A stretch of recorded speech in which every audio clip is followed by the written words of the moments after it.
So, good afternoon. This is Professor Irene Dunham, and I'm going to do an exam three prep. And again, we're going over chapters 10, 12, 13, and 14. Chapter 10 is taking care of the woman with complications after birth. Chapter 12 is term newborn. Chapter 13 is the preterm and post-term newborn. And chapter 14 is the newborn with a perinatal injury or congenital malformation. Now, there's a lot of work. As you probably have seen, you did all your reading. And let's go ahead and get started. So let's put our nurses' caps on, okay? Because we all are nurses, correct? Oh, Yes. yes. And we have to think like a nurse. Okay.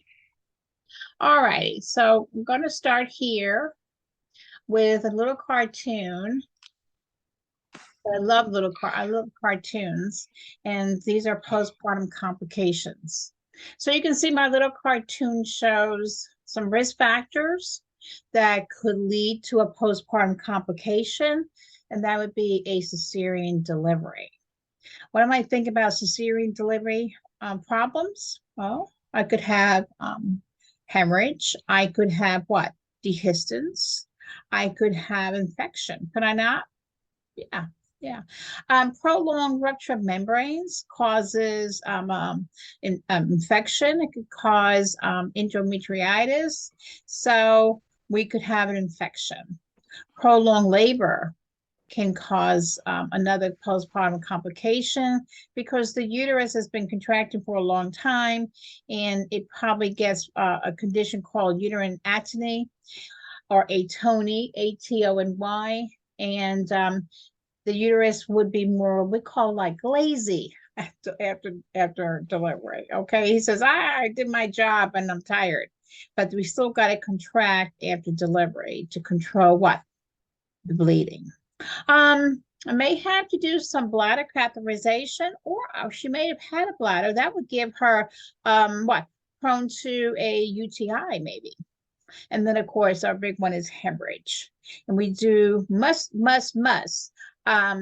get on top of things very quickly to combat a hemorrhage. My other part, my little cartoon here shows you infections such as mastitis, could be a complication.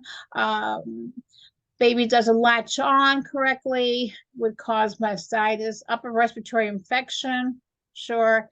UTI, urinary tract infection. Remember I said bladder maybe having to be catheterized for the C-section or after delivery. She can't void and her bladder gets full. We must empty that bladder because it can displace the uterus over the side, and that therefore what causes her to bleed more.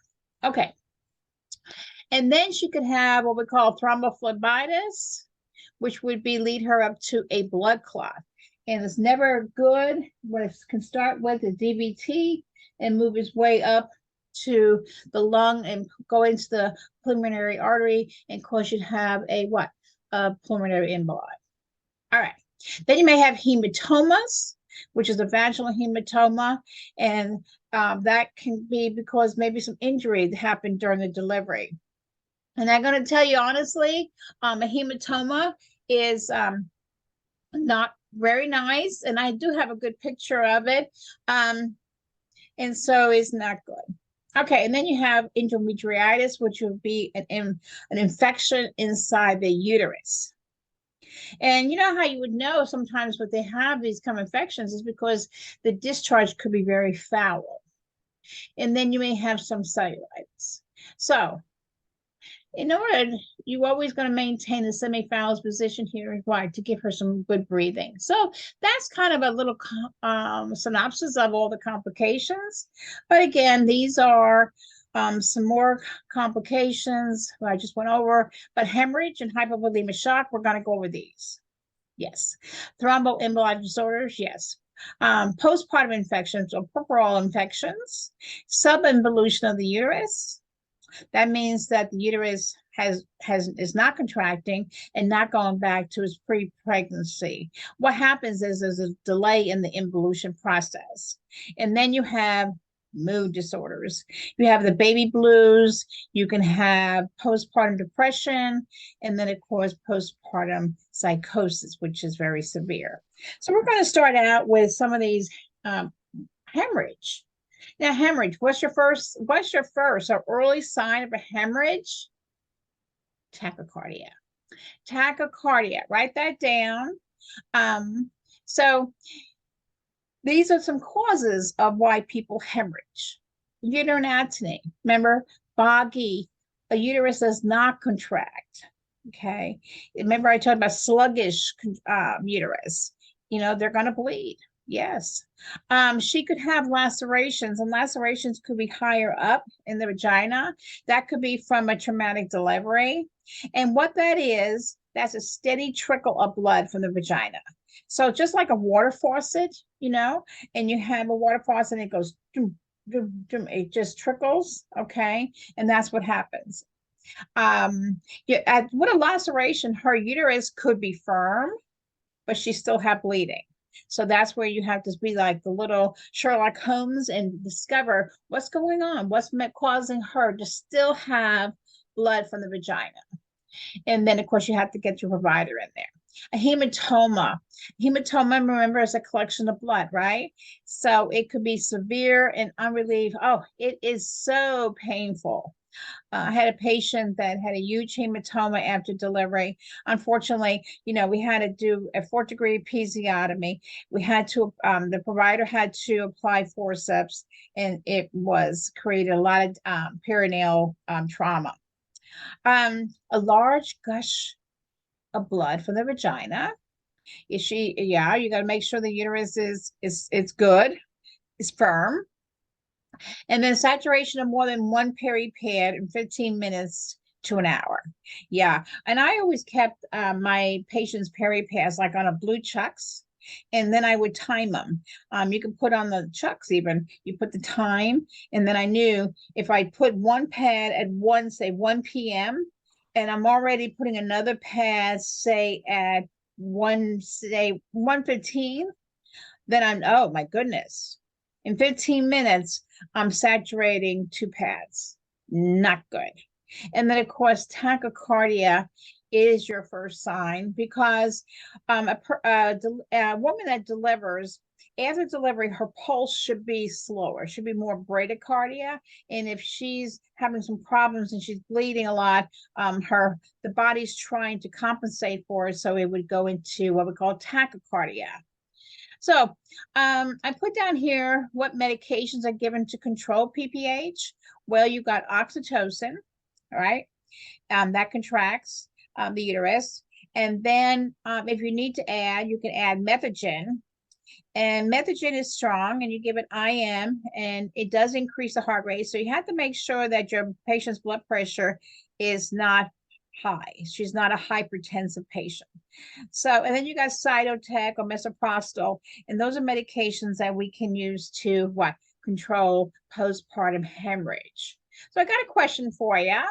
So the nurse is monitoring a patient or client in the immediate postpartum period for signs of hemorrhage. So which sign, if noted, would be an early sign of excessive blood loss? So would it be a temperature of 100.4? Remember, we're looking for, what's the question asking us? What is an early sign of excessive blood loss? Would it be an increase in the pulse rate from 88 to 102? Well, that sounds like tachycardia. Would it be a blood pressure change from 130/88 to 124/80? Okay, or an increase in the respiratory rate from 18 to 22? Well, the one that stands out is what? 2. Mm-hmm. Yeah, because her heart rate's going up, right? And so Mm-hmm. therefore she's getting more tachycardia. Okay, so that's 2. That's the kind of questions you might see. And then here's your hemorrhage and subinvolution. Now, remember, I went over subinvolution just a minute ago. It's just a slow involution, there's a little slowness in the process of involution. So it could be that she has retained placenta fragments. The uterus is not going back down like it should be. It should be 1 centimeter a day that it goes back down to its pre-pregnancy state. And that's what we want to get to. So we want to make sure that she contracts, and she does have some retained placenta. What are we going to do? Boom, get her back into the hospital, or remove those placenta fragments so that the uterus can contract. Okay, it's a good idea to remember the blood loss. So it's greater than 500 mLs vaginally or 1,000 mLs after cesarean. Now that's a lot of blood. You can think of an IV bag, okay? An IV bag, one bag is what? Full bag is 1,000 mLs. So imagine after cesarean, you have a whole IV bag full of blood that she's losing. That's a lot. After a vaginal delivery, now take that IV bag, cut it, take it down to 500, and that's a lot of blood after a vaginal delivery. So if she wasn't anemic before, she could be anemic after. So we want to make sure that we're on top of this uterus. And uterine atony is your leading cause of early postpartum hemorrhage. Okay, that means a uterus without tone. All right, so we want to do the following. Massage the fundus. Get your hand in there, and if you see my hand, I got my hand on the fundus of the uterus, which is the top portion of the uterus, and I got my other hand on the bottom, and I'm massaging the fundus, okay? And you can really feel that uterus come up and get firm under your hands. Prevent bladder distension. Yes, if a full bladder will go ahead and push the uterus up and deviate over to the side. And so what we want to make sure is that we bring that, and it should be, the uterus should come back to midline. Go ahead and please mute yourself. Okay.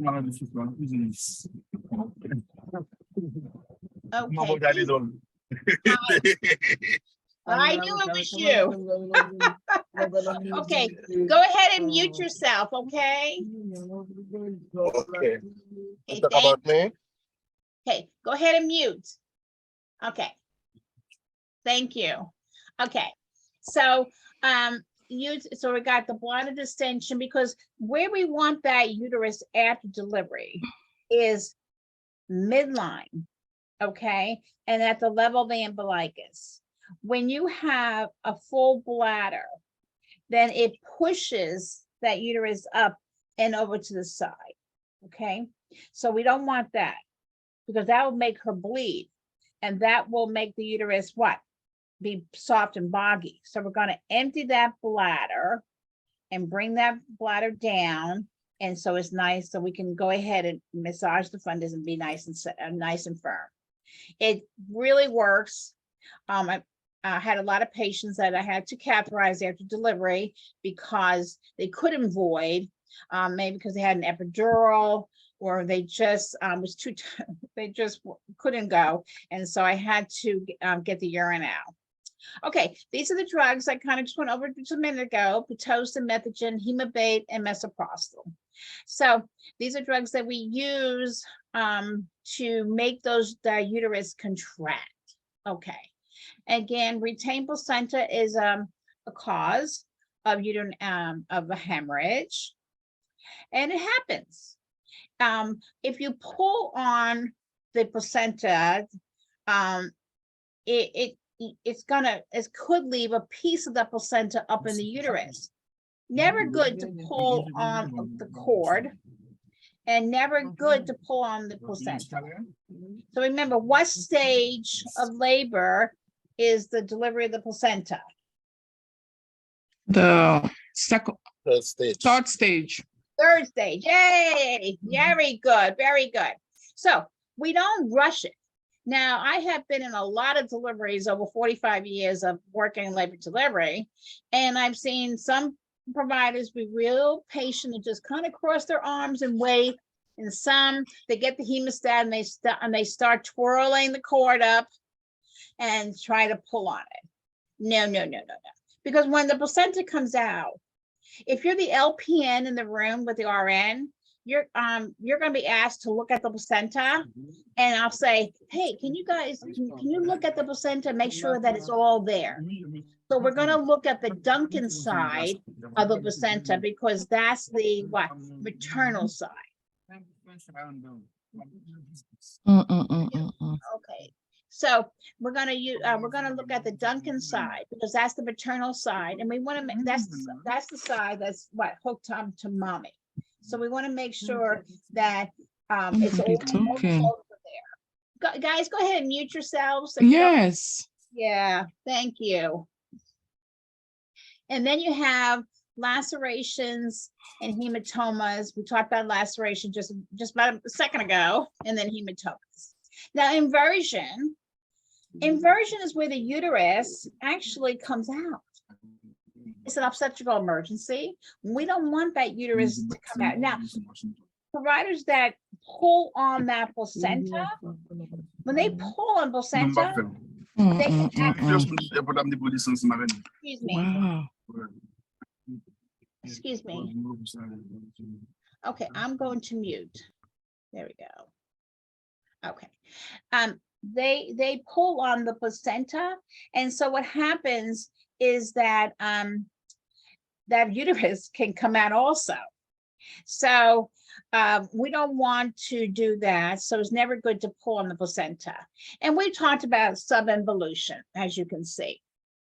Okay, now I got the 4 T's over here, and this comes right off a really good education website. It's called osmosis.org. They got great videos, guys, on everything. So if you have a chance, just kind of look at it. It really is good. So 1 T, we want tone. We want that uterus. Now remember this, we want the uterus to be firm, okay? So we want to massage the fundus. Okay. Retain placenta, that would be tissue. That's never good. Remember, we just talked about retained placenta. Causes, again, a hemorrhage, a trauma, lacerations. We talked about the perineal trauma, maybe having big babies. Moms that have big babies can cause themselves to have lacerations up closer around the cervix, in the vagina, on the walls. So she can cause herself to have a laceration. And then again, thrombin. The coagulation. She might not have enough, and she's going to be what? Like a free bleeder. So I got a question for you. Okay, so the postpartum nurse is caring for a woman who just delivered a healthy newborn. The nurse should be most concerned about the presence of subinvolution, which occurs. Which one do you think it is? You can unmute for this. Okay, which one do you think it is? Is it after birth? No, because we're concerned about the presence of subinvolution. Again, go back to the question and ask yourself, what's the question asking me? So it's asking me about subinvolution. Well, I know subinvolution is a what? Is a slow process of involution. Is something's causing that uterus not to contract. So which one of these? It'd be 2. It'd be 2. Absolutely. It'd be 2. And that's how, when you get stuck on a question, that's how you want to be able to answer. Go back to the question and say to yourself, what's the question actually asking me? Because let me tell you, nursing, their questions have these scenarios, and then they have the question, what's really what they're looking for. And I always told all my classes, I always told my students, just go back to the question and ask yourself, what's this question actually asking me? And it works, guys. It really does work. Okay, so just remember FFP. Okay, you have uterine atony. I'm going to massage the Foley fundus. I'm going to insert maybe a Foley catheter, keep the bladder empty, and I'm going to give her an Pitocin to make that uterus contract. So another question I got for you. On assessment of a postpartum client, the nurse knows that the uterus feels soft and boggy. The nurse should take which initial action? 3.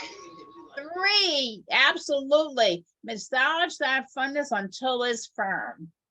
Okay.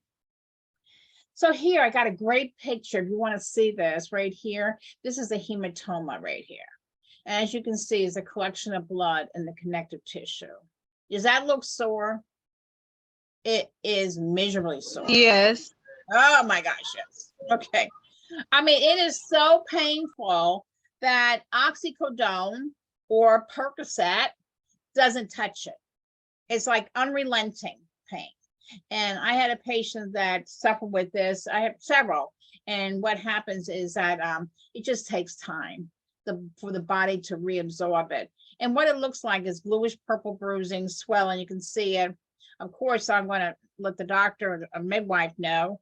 And then talk about pain, and it's mostly in the vulvar area. You can see that, you know, what happens is the connective tissue gets really pulled and stretched during maybe a hard delivery, you know, and a complicated one. And so that's what the tissue does. I mean, the tissue can only stretch and do, and then it gets damaged. We talked about inversion of the uterus. Okay, again, you have rigorous fundal pressure. We talked about that. Okay, and then of course traction on the cord. And then we talked about subinvolution. It's just the failure of the uterus to return to pre-pregnancy state. Now, what it causes is prolonged lochia or bleeding. Okay, and that's considered like a late hemorrhage, and that would be, you know, your patient may be at home when this happens.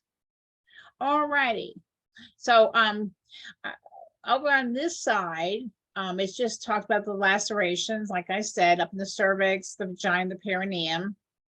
You can have different degrees, 1 degree, 2nd degree, 3rd degree, and 4th degree. The 4th degree, as I call it, a C-section from below, is everything but, and goes all the way back to what? The anus, right? And so what you want to get out of this too is we want to keep it clean. That's number 1. Number 2 is I want to always prevent constipation. These patients are really scared to have a bowel movement. So I don't want them to get constipated. And you do not use suppository or enema. No, no, no, no, no. That's a big no-no. And give them a high fiber diet. Yeah, high fiber diet. And I always tell them to drink lots of water. Lots of water is good. It keeps everything moving. So it's hard when you have these kind of degrees of episiotomies, lacerations, because it makes the recovery a little harder. Okay, but if you have a big baby and you're delivering vaginally, you have to have plenty of room for the head. And you know, sometimes when they have shoulder dystocia, that means the head of the baby came out, but we can't get the shoulders out. You know, the anterior shoulder comes first and it can't come out. That if you can imagine being in the delivery room and the doctor looks up at you and says, Linda, I can't get the shoulder.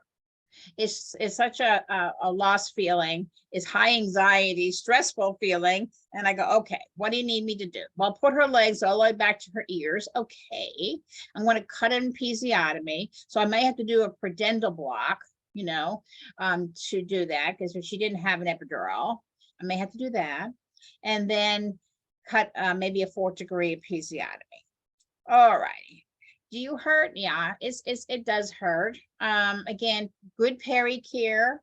That means in a little bottle, you put warm water, just water. And every time she urinates or has a bowel movement, she's gonna wash off with the peri bottle, and then pat dry from the front to the back and get rid of. Don't go back up, no. And just, you know, do that so we keep it absolutely clean, because you never want, guys, an episiotomy to get infected. Never. Okay, so we're going to go into now hypovolemic shock. And you need this for your med-surg class also. So it's the same, you know, you got tachycardia, the blood pressure is going to fall, so you get hypotension. Your patient may get pale, have cold and clammy skin. If you haven't picked up on any of these signs and symptoms yet, she can go into mental status changes. Never good when the brain starts to get involved. And now you've got the kidneys involved, because they're not going to put out, because the body, the heart and the lungs are searching for, the heart especially is searching for what? Blood. It's like, help me here, help me. Okay, so those are your signs and symptoms. So here's a question for you. The nurse is monitoring a postpartum patient who's bleeding for signs of shock. What indicates an early sign of shock? What do you think? Which one of those?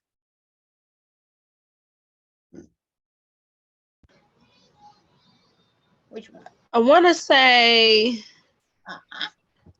2. Yes. Yes. Very good. Yes. Tachycardia is an early sign of shock, correct? So if she had a pulse rate of 80 and all of a sudden now she's up to 120, right? We got a problem. We got a problem. Okay. So here, this slide here showed you that. So this is a good slide to remember. Okay. All righty. So let's move on to our infections. Postpartum infections, never good. Okay, so we've got a couple here that I want to talk about, and that's one is called endometriitis. And it's common, unfortunately, and it's an infection of the lining of the uterus. And I tell you, you know how you know this? You can just break it down, because itis is inflammation, and endo means inside. And so inside the uterus, you've got a infection. Now, where does it begin? It begins at the placenta site. At that area, you know, when that placenta is delivered and it comes off that endometrium, that area is all open. And so that's why she's going to bleed too, is because now that's shedding.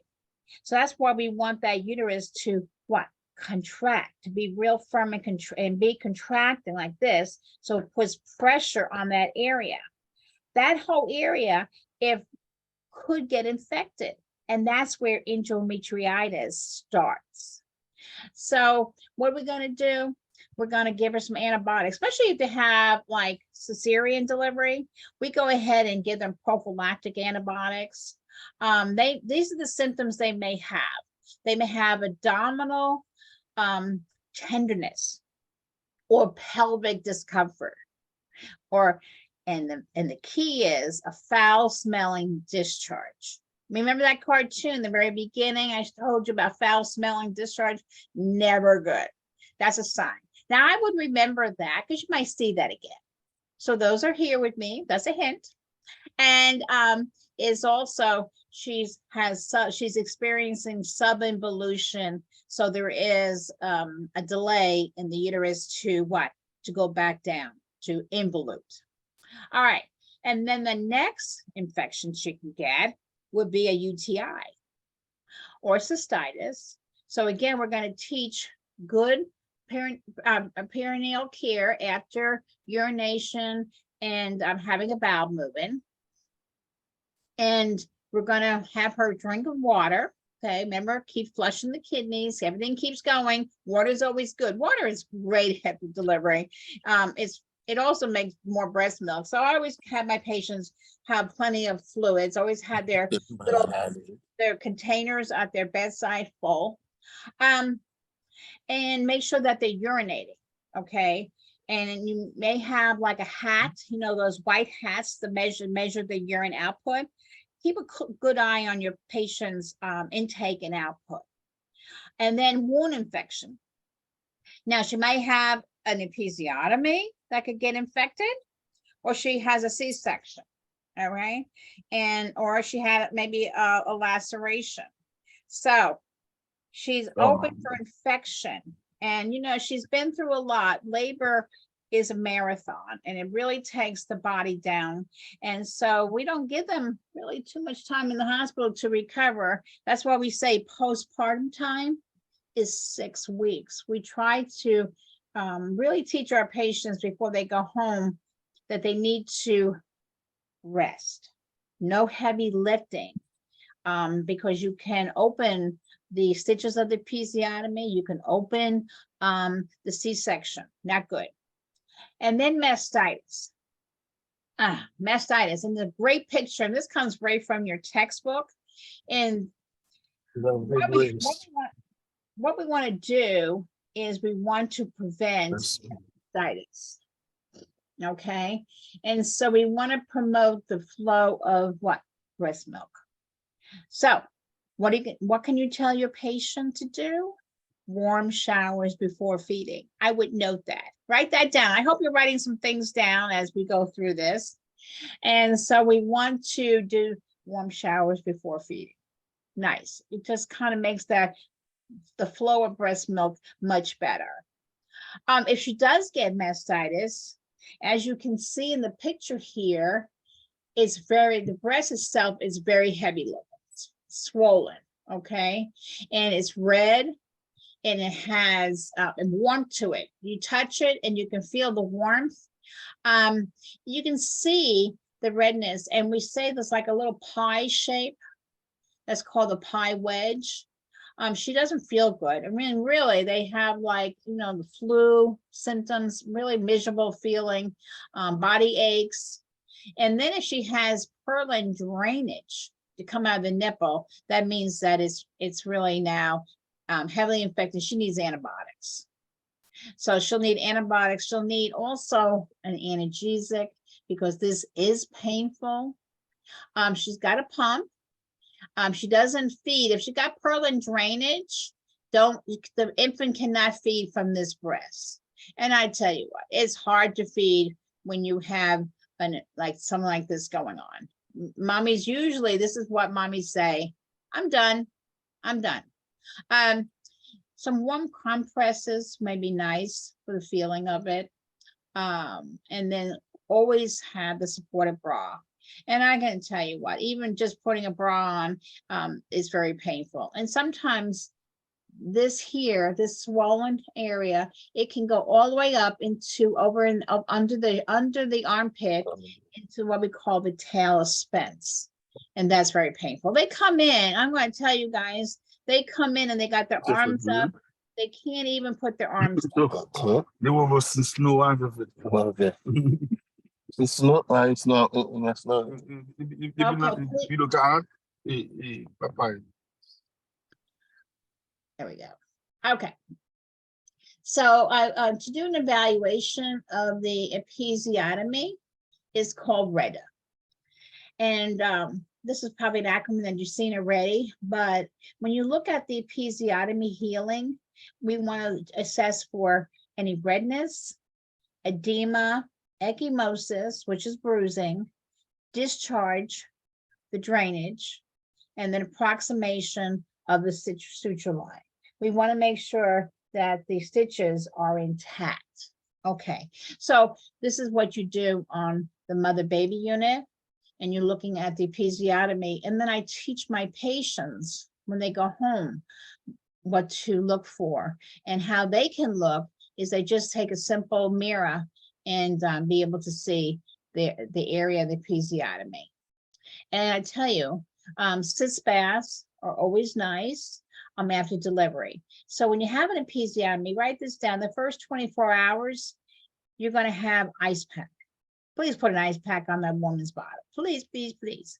And then after 24 hours, she can have her sitz bath with some nice warm water. And that's always good. And it's always good, have it hooked up in the bathroom so they can, every time they go to the bathroom, they can rinse off really nice. Okay. So if I gave you a question, the nurse is monitoring a postpartum patient who's at risk for developing postpartum endometritis.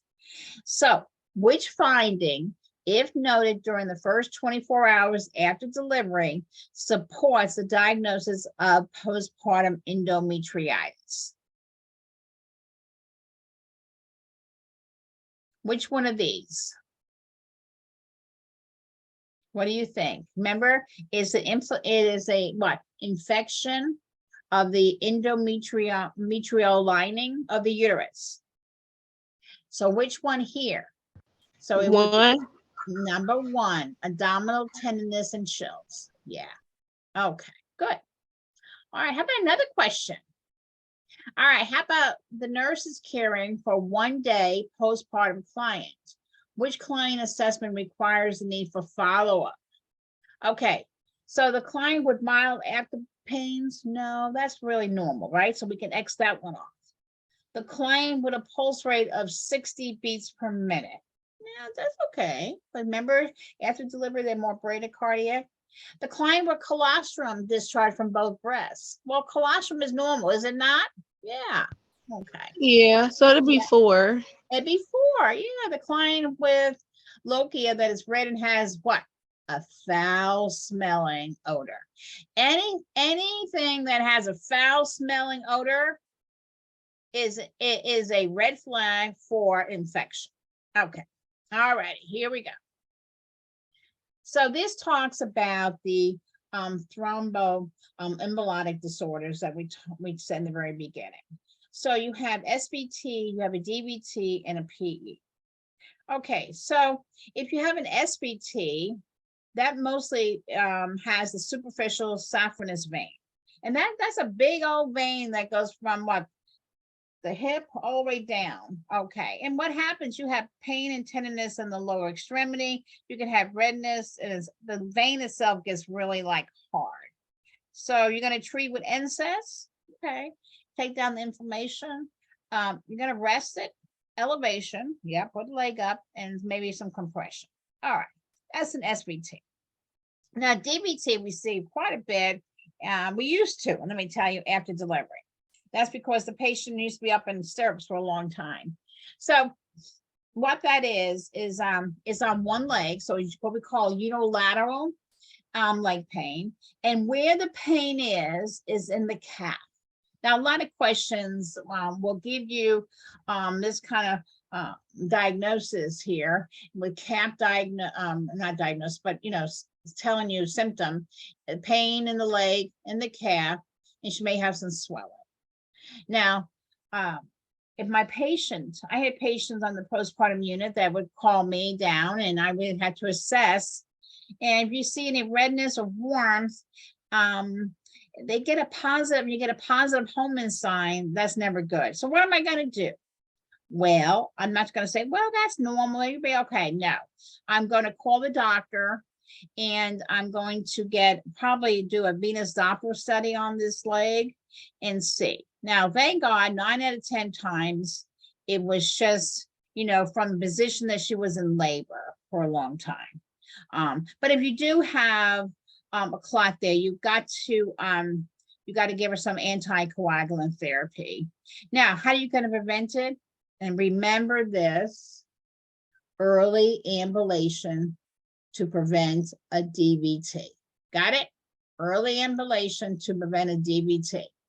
Now, the next one we talk about is called a PE. So you got a DVT that's in the leg, okay? Remember in the calf, right? And that thing is just kind of sitting there, and all of a sudden it breaks loose. Okay, that's why when she's complaining of this here, you want to go ahead and jump on it, because I know that little clot can break loose and go right up into the pulmonary artery and plant itself there. And what it does, it obstructs the blood flow to the lungs. Okay, and it can happen. And what your patient has some signs of is dyspnea. She has a difficult time breathing. She may have some chest pain. Tachypnea. Yeah, she's getting scared, and then she's got tachycardia to go with it. So it happens, is a major cause of death. It is very common in postpartum period. So this is why when I got this here, patient complaining of a DVT, I'm going to jump on her, okay, and get those anticoagulants in. And what I can do to prevent any of this stuff from happening is getting my patient out of bed. And we get patients now out of bed ready after surgery, because as the studies have shown that we can get them out of bed, get the blood flowing. None of the blood just stays there and plants themselves somewhere, and then that little clot can what can it do? It can break loose, and then it just finds its way. All right, so here's another question. All right, the nurse is developing a plan of care for a client recovering from a C-section. Okay, so which action should the nurse encourage the client to do to prevent thrombophlebitis? I know you got this. Tell me. 3. 3. Yes. Get them up and ambulating. Good. Okay. I knew you had it. Good. Okay. Well, we're going to go into some postpartum blues and disorders here. The baby blues. Okay, so what happens? This happens quite often, doesn't it? I mean, you go home and you're just fatigued. Okay, you're not sleeping well because the baby has to be fed every 2 to 3 hours. You have some anxiety. You know, you have hormones that are going up and down, making you're very upset. But it does peak around day 5, and thank goodness about day 10 it gets better. And 2, this is where the woman needs support, absolutely support. We want her to bond with her baby. So this is where family, instead of going to the hospital and seeing the patient at the hospital, I always tell them, why don't you all wait and take turns seeing her at home? Because she needs the help. They don't get enough sleep. I know some women don't even take showers because they didn't have support to watch the baby while they took a shower, all that kind of stuff. Now, if it doesn't go away, and guys, if it lasts more than 2 weeks, it goes into postpartum depression. Now, this is where it gets the sadness gets intense. She's got severe mood swings, okay? She may have a loss of appetite. She may think self-harm, but she's not going to do it. Insomnia. They need help, right? They all need help. They may have feelings of detachment to the baby, lack of interest toward the newborn. Some psychotherapy, antidepressants may be necessary. Okay. When it gets really, really bad, and now they have some psychotic features. And a lot of postpartum psychosis has been commonly associated with bipolar disorder. So what they have is a rapid onset of this bizarre behavior. Now they can hear hallucinations. They can hear them or they can see them. They may have some paranoia delusions. This is where they may have the risk of suicide ideations, or even worse, infanticide. They may kill the baby and kill themselves. They need to have antipsychotic drugs and some mood stabilizers. These are patients that have to be hospitalized, and it does happen. Unfortunately, it does happen. And I was a very young nurse. Let me tell you a story. I was a very young nurse, and I was told to sit in this room with this patient. Okay, this is way back. And I went in there, and the lady was all by herself, and she didn't, there wasn't much in the room at all. Nothing really. And I'm thinking, what's going on? And when they brought the baby in, we all had to be in the room. and watch her with the baby. And then we took the baby out of the room. And I came out of the room finally, and I said, and the woman wasn't talking at all either. And I said, what's going on in this room? And they told me that her diagnosis was postpartum psychosis, and they were just waiting for an empty bed on the psych ward. All right. Well, would that been a good thing they told me? Yeah. And that happened, like, I'm going to tell you, happened about 40 years ago and never forgot it. Okay. So it does happen. It is kind of scary to see a patient like that. And then she had no interest in her baby whatsoever. None. Okay. All righty. Now let's go on to our newborn. Okay. So let's talk about reflexes.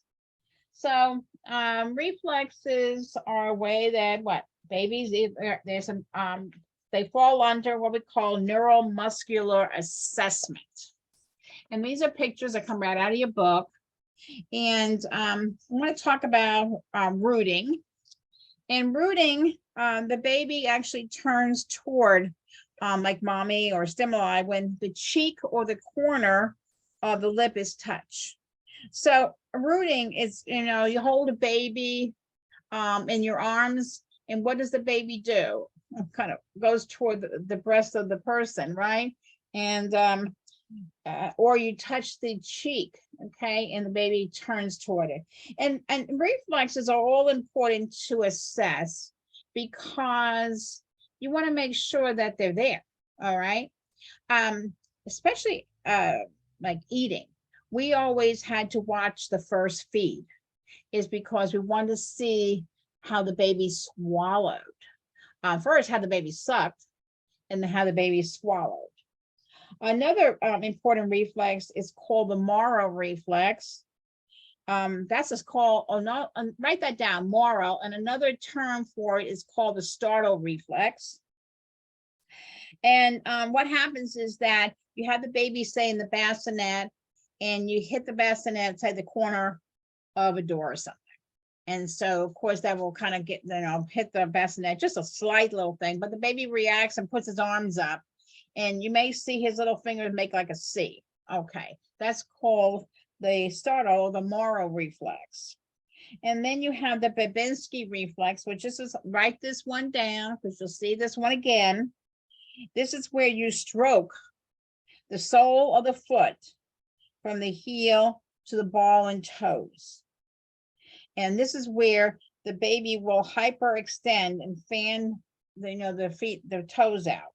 Okay, this is where you have a positive Babinski test, but it's okay in newborns. We want to make sure it happens. It will subside around 18 months.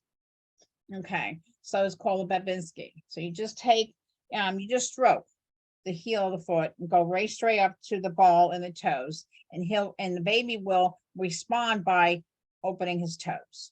Okay. And then you may have the palmar grasp, where the baby actually grasps onto mom and dad's fingers. It's kind of cute. Daddy puts his finger in the palm of the baby's hand, and the baby will grasp onto. These, again, we want to make sure that the neurological system is functioning, because if baby had trouble, say during a delivery, you had a traumatic delivery, then his reflexes might be affected a little bit. They might be, absent or diminished, and we have to assess that. It's all very, very important. Let's give you a question here. Let's see what the question says. So which of the following describes the Babinski reflex? I'll give you a few minutes to look at these and tell me which one is the Babinski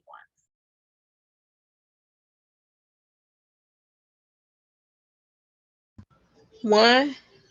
Yeah, absolutely. The newborn's toes will hyperextend, boom, and fan apart from the dorsal flexion of the big toe when one side of the foot is stroked upward from the ball of the heel and across the ball of the foot. Absolutely. Okay, good. Very good. Okay. Remember that, guys. Bathing. Okay. Bathing a baby. Sponge bath, tub bath. wash the head last. Why do we wash the head last? Because babies lose a lot of their heat through their head, because the head is quite big, right? So we don't want to wash the head, and meanwhile your baby is what? Is getting cold while you're washing the rest of him. So, and then in here is a nice picture, shows you how we can have the baby covered even while we're washing. Just make sure the baby is away from any kind of drafts. We don't want to cold stress this baby out. And then we teach. This is part of the care before mom goes home, is we're going to teach the eye and ear care. And infant only needs to be bathed about 2 to 3 times a week with water only. Now, of course, if he, if he throws up a lot, you want to go ahead and take take care of that. And then be sure to do the cord care and make sure it keeps nice and dry and clean. Okay, so let's go on to stomach. Okay, I want to go over some feeding behavior related to what we say gestational age. And that means how many weeks gestation was the baby at birth. So they got to make sure you have your reflexes that are needed. Sucking and breathing and swallowing. Remember I told you we always watch the babies eat first to make sure that they have what? They swallow. And sometimes babies are born, then are not able to swallow, but we got to bring that up very, very quickly. The intestinal, vitamin K. Vitamin K, we give that as a injection in either the labor room and the delivery room or in the nursery. It's because it takes about 7 days for the intestinal tract and liver to make what? Vitamin K. Okay, so vitamin K is one. And then also when we're looking at the eyes, we'll give the the eye ointment. Okay, now the mucus barrier in the intestines is not usually mature until about 4 to 6 months. And then we have risk of allergies and infections. Remember, babies are only born with passive immunity from mom, and it's only good for like 1 month. So don't take the baby out and have a whole bunch of people around, because you don't want the baby to get sick. And breastfeeding. Breastfeeding is always the better choice because breastfeeding has exactly what baby needs, all the great antibodies. And so we want to, and it's much easier for them to digest because they spit up a lot. If you ever had a baby and they can bring up, because their stomachs are really, really tiny. So we don't want to overfeed them. So we want to, breastfeeding, again, it just has a lot of everything they need without having a whole heaviness to it. If you see a milk from a breastfeeding mom, it's much thinner than say a formula. And then stools, remember the first stool is called what? Meconium. And this should be at least in the first 24, 48 hours. Some do it much sooner, some do it in utero, but at least in the first 48 hours, we get the meconium. And then it goes through the different stools. And I know in your book, there's a really good picture of the color stools and how they transition. And the breastfeeding stool is yellow, and it has like these little seeds in it. And let me tell you, the poop from the stool, I should say, from a breastfeeding mom is much sweeter smell than from a formula. And they should have like 3 to 6 stools a day. Then everything is what? Working. All righty. So here you go. The nurse is caring for a breastfed newborn. So what will the nurse expect the stool color to be 5 days after birth? Ta-da! What do you think? Black and tan. Is A, yellow. Yellow. Okay, good. All right. Let's go on to skin. All right. So you can see this baby over here. What does he have a lot of? That's a lot of vernix, okay? A lot of vernix. This baby is either term baby or preterm, but it looks like a term baby. So has a lot of vernix. This is like that cheesy kind of protective covering that they have while they're in utero to protect their skin. If they didn't have that, if they're in water for a good 9 months, their skin would not be very well coming out. Acrocyanosis, this is where we have here, picture here, you see the hands and their feet, they're more bluish, and the trunk of the baby is pink. Okay, so this, guys, heads up, write this down. This is normal in the first 24 hours. This is normal in the first 24 hours of birth, okay? They can have this. And what happens is that just the peripheral, the blood circulatory system hasn't gotten over to the peripheral here and the arms and the hands and the feet. Eventually, after 24 hours, this guy should be completely what? Completely pink. Okay. And then you have these little Millas, M-I-L-I-A. Write this term down because you'll see this again. See these little here? These are like white pinpoint papules. These are sweat glands on the baby's nose. Okay. Now remember, infants, they don't sweat for the first 24 hours. So see, you go there. So those are, and these, now this is a lot of babies are born with this, and mommies go, oh my gosh, my baby has like acne already. I go, no, no, no. These are called Milla, and these are all normal. These are just little papulars, and they will all subside and they go away. Then you have this nevi simplex.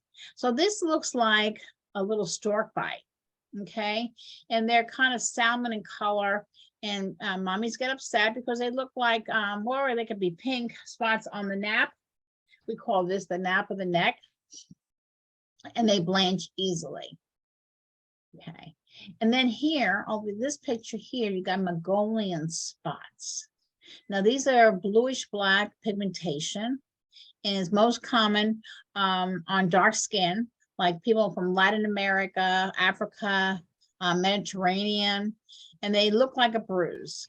Now, this here will fade over time. Write down Mongolian spots. You will see this again. So they do fade over time. And when you have, when a baby comes in, say the ER, you have to be very careful because sometimes, you know, child abuse is actually thought of first. And then you have to realize, well, what age is this child? And then you have erytheum toxum. Again, it's a newborn rash and appears in the first 24 hours, and it can last up to 3 weeks. It will go away. No treatment is required. And then langugo, I know you've heard of this. Those are fine hairs on the baby's body. And they'll go away during the first week of life. And if these babies are term, they have very little langugo. They usually have it maybe on the ear and around the neck, but they mostly shed those langugo hairs before they're born. Now, if you have a preemie, we'll see more on a preemie than on a term, and post terms, they've already shed it and it's in the amniotic fluid. I got a question for you. So right after birth, when the skin of the baby's trunk is pink or pinkish, but the soles of the feet and palm of the hand are bluish, this is called what? B. Acrocyanosis. And again, that is normal finding for the first 24 hours. Okay, so let's go right into the head. All right, the head of the baby. Now, you always want to measure the head, and the head's circumference should be equal to and no more than 2 centimeters greater than the chest. All right, so the head is a little bigger, right? Okay, and molding. This is what happens with molding. You see this baby here? probably in mom's pelvis for a while. And so what happens is that this head is able to conform to the size and shape of the birth canal. All right. So you got a long cone shape. That's okay. It will go away.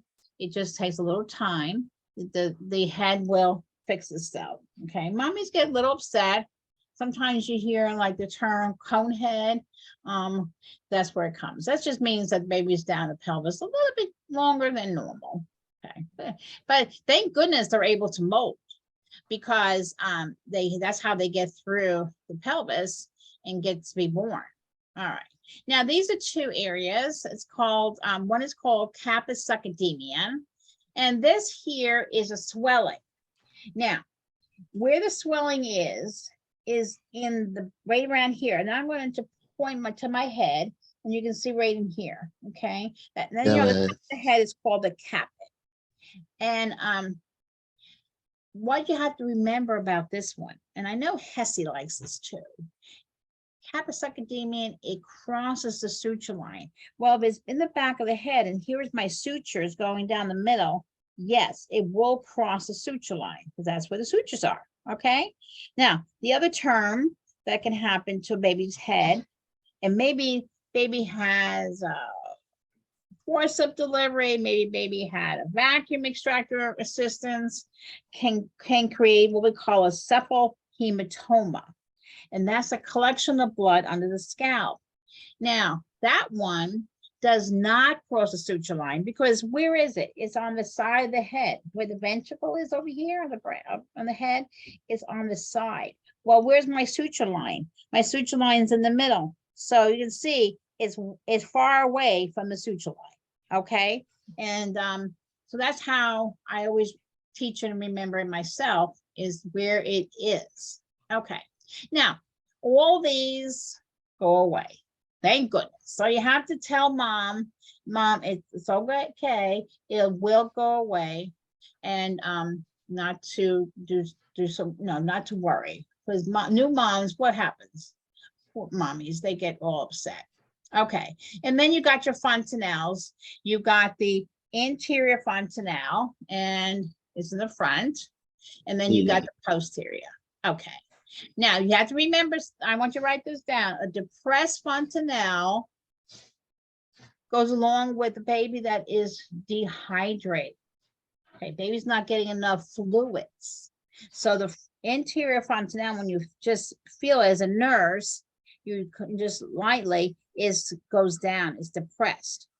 On the other hand, if that fontanelle is bulging, okay, if it's bulging, that means you got what? Some fluid in there. You got increased cranial pressure, which is not good either. These are never, ever good. So, but I want you to guys to remember that, write that down. Okay. So this question, don't look at the answer, because the answer is wrong. On a newborn's head, the nurse notes a swelling of the scalp that does not cross the suture line. Which is this finding?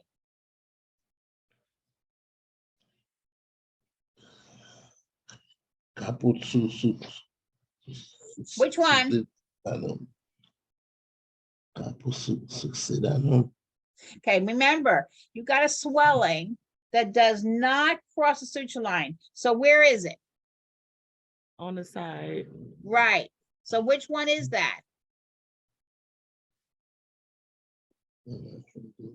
Which one is that? That is a cephalhematoma. Write that down, guys. Write down cephalhematoma. And we know what hematoma is, a collection of blood. Okay. And it does not cross the suture line. Does not cross suture line. Okay. Now that's how questions are going to be presented to you. And so that's why I want you to see that. Okay. Let's go to number 2. What is the nurse's best response to a mother who is voicing concern about the molding of her 2-day-old infant? 3 days. Which one is it? It'll be D. Yeah, NBD, yeah. So, Mom, I understand, you always want to acknowledge, their their concern, but the baby head just forms the shape of the birth canal and it goes away. Okay, that's good. Okay, let's go into a really important topic, and that's called respiratory distress syndrome. And I love this little acronym over here because it does say it very nicely. So a baby that when they're born, remember, when a baby's born, what I always say, the biggest job is to breathe. So if they can't breathe, we got a problem. We got respiratory distress. So if a baby is wheezing, you know what wheezing sounds like? It's a high pitch in the airways. That's never good. Wheezing, grunting, never good. If they're making like a real strong effort to breathe, or they have what we call sternal retractions, those are never good. Tachypnea, we got respiration rates of greater than 60 beats per minute. This baby is what? He's really trying to breathe. So but he can't. And remember, babies are born with a lot of fluid in them. So what are we going to do? Well, we're going to suction that baby, get some fluid out. Nasal flaring, never any good. That means his little nose just goes, opens up. Retractions, like I said, and you can see the little sternum, it goes like really hard. Oxygen, I'm going to give him some oxygen. I'm going to look at his color, his mucous membranes, and grunting. Grunting is not good. And you hear these. I mean, these are things that you can really hear. Now, what can be all causing all this? Okay, it could be that the baby has meconium aspiration syndrome. He has, he can't get his mucus up. He may have some cardiac problems. Baby may be sick. If he has meconium aspiration, that means he took in that meconium, which then what happens, he ingests that meconium and it goes to the lungs, and because he aspirates on it and goes to the lungs, and these lungs can get damaged, which is never ever good. So respiratory distress. So you really want to write these down and remember them because you'll see them again. And let me give you a hint. Yeah. Everybody's here. That's a really good all but apply question. Okay. Give me a chance to get it. Okay. All right. So I'll go over again. Respiratory. And remember I told you, everybody, to know the normal vital signs of a newborn. Know them. Just like you know the normal vital signs for an adult, know for a newborn. Okay. So respiration rate less than 30 is never good, or greater than 60. So your normal goes from what, 30 to 60, right? Bradycardia, heart rate less than 110, not good, right? Because what normal heart rate for a baby is what? 110 to 160, correct? Mm-hmm. Okay. So then you got nasal flaring. Remember, the little nose goes out, is never good. Gasping. Signs of something's in there. He's trying to breathe. It's just like in a regular person. You hear somebody's gasping or go, Strider. He's got what? He's got something that's obstructing his what? Windpipe. Grunting.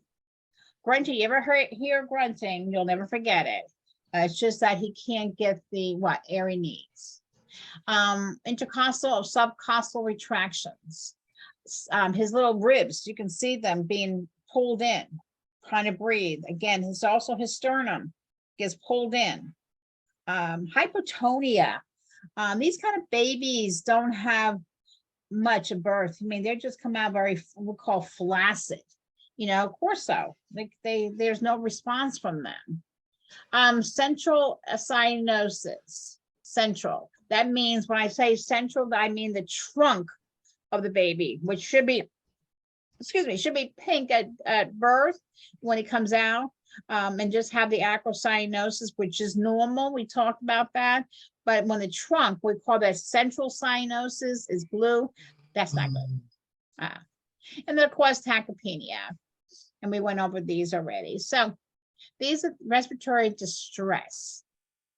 So I got a question for you.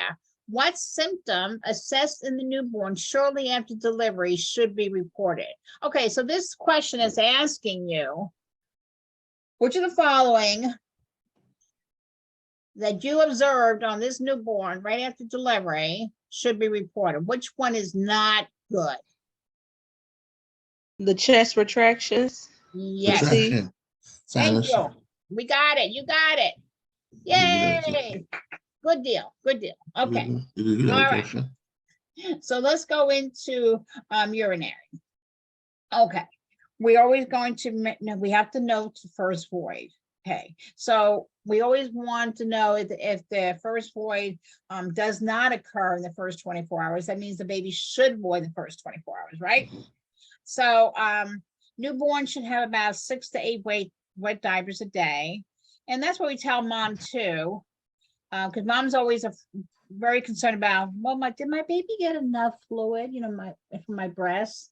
And we know he does if he has 6 to 8 wet diapers a day.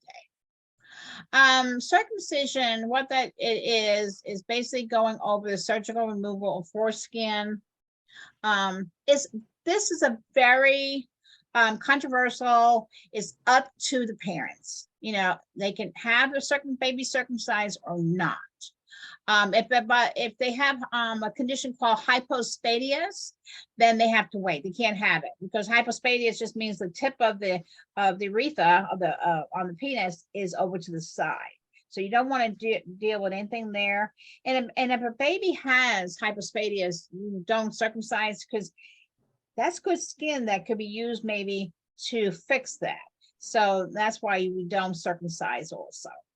We always want to record when the baby, how many times the baby voids.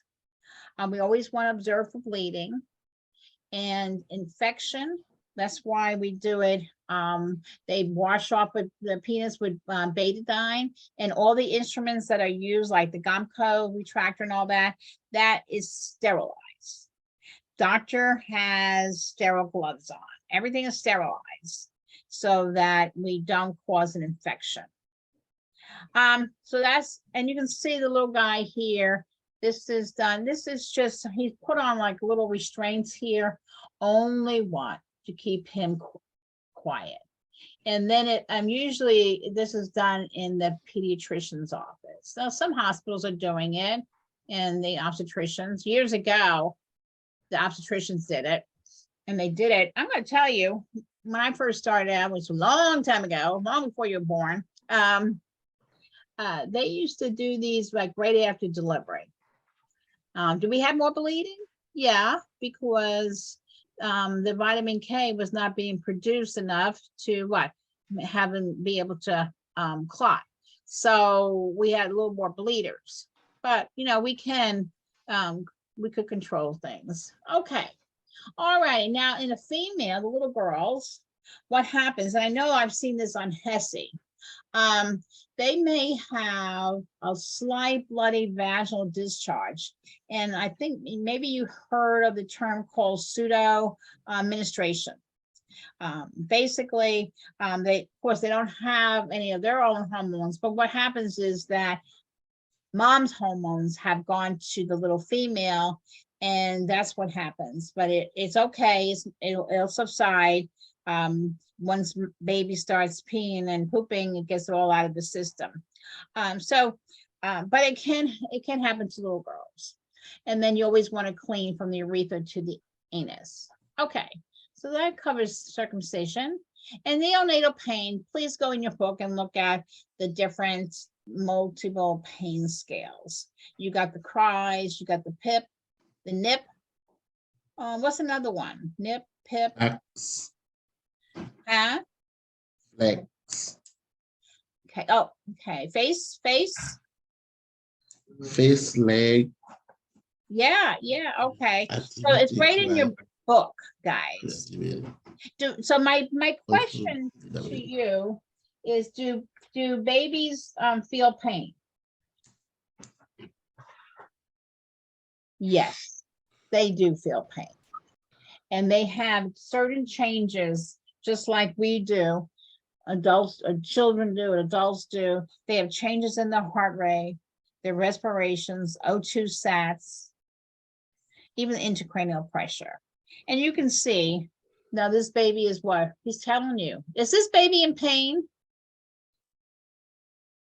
Yeah, look at his little brow. Brow is like, Yeah, he looks like he is.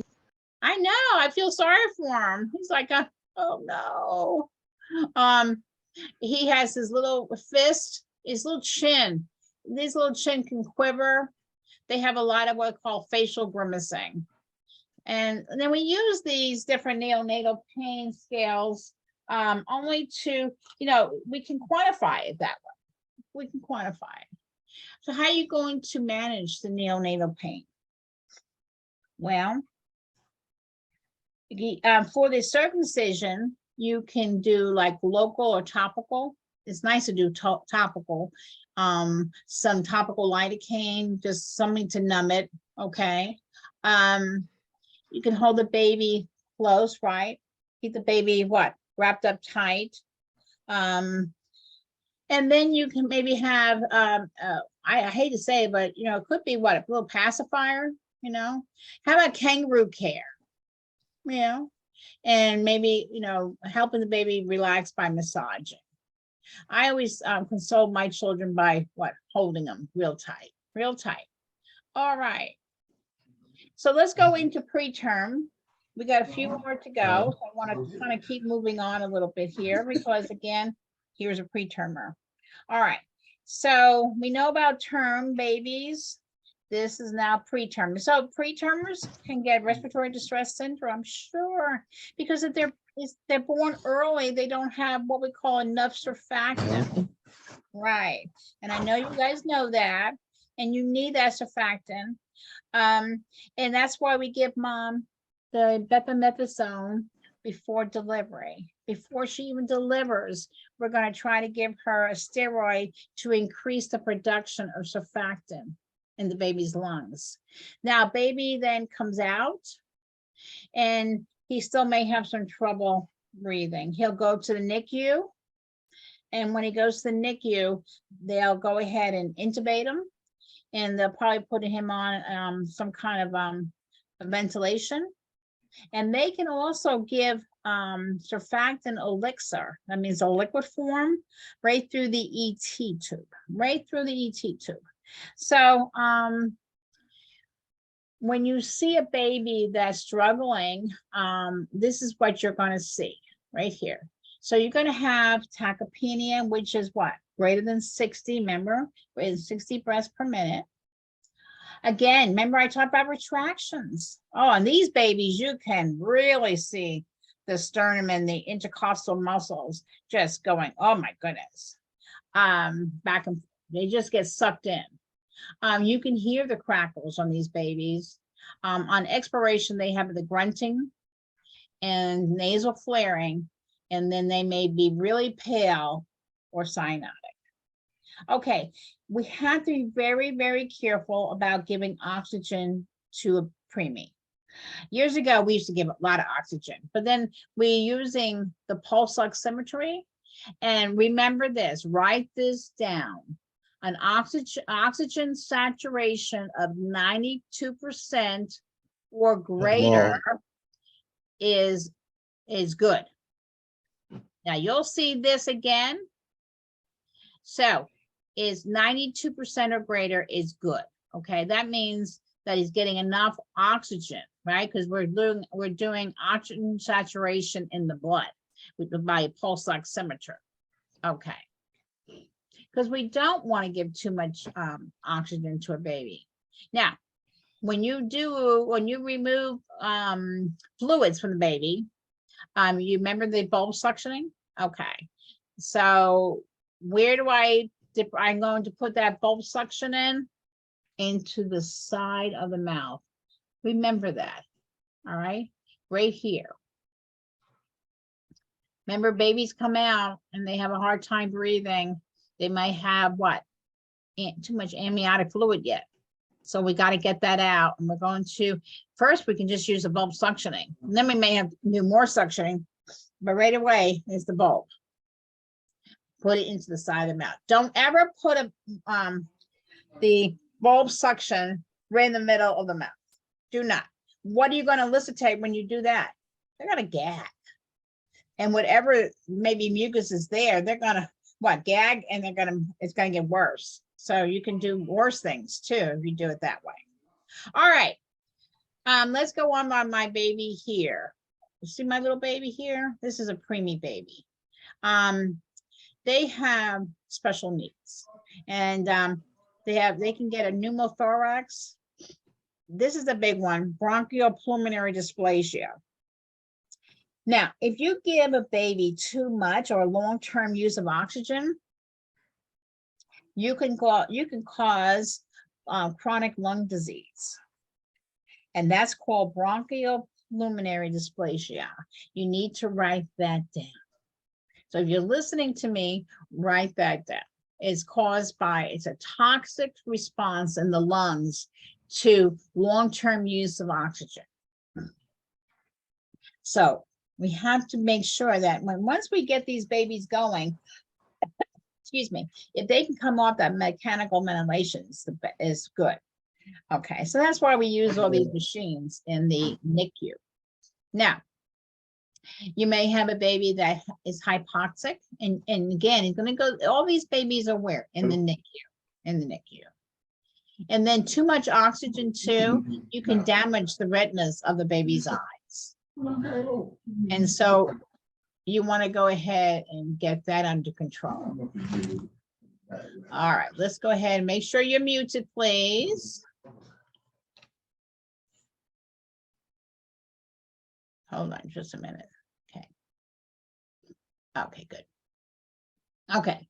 And we don't want to, that's why you see a lot of babies, premature babies, that they end up having to wear glasses, is because those little capillaries, the vessels in the retina, were kind of like damaged due to too much oxygen. So that's why all these different beautiful tubes are good, to help out. Okay, so we're going to go over some really important topics. If you don't know them, I want you to go back in your textbook and look them up some more. But here you go. So here, these are additional complications that can happen to a preterm baby. Well, of course, they can get septic. We talked about that. The temperature is unstable. They're a poor feeder, and they're going to have respiratory distress. Okay, they're sick baby. And their temperature instability. Okay. Cold stress, never good. We don't want to cold stress a baby because they use what? Too much glucose.